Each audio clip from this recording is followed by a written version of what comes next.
Silencer ছাড়া গাড়ি কেমন লাগে দেখেন। একটা গাড়ির যদি সাইলেন্সার না থাকে ওই গাড়িটাকে কেমন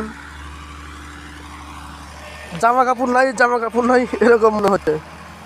তো গাড়ির সাইলেন্সারটা নতুন লাগাইলাম, এই দেখেন সাইলেন্সার নতুন কিনে নিয়ে আসলাম। সেটিং করব ইনশাল্লাহ, দেখা যাক সেটিং করতে পারি কিনা একা একা। আর আমাদের কোম্পানিতে মিস্ত্রি নাই ভাই, যা কাজ সব নিজের একা করতে হয়। এখানে একটা কাজ করতেছে একটা ভেকু, এই ভেকুটা ভালো, যা সমস্যা হয় মিস্ত্রি নিয়ে আসে, কোনো প্যারা নাই। আর আমার প্যারা শেষ নাই। যাই হোক দেখা যাক, আল্লাহ ভরসা।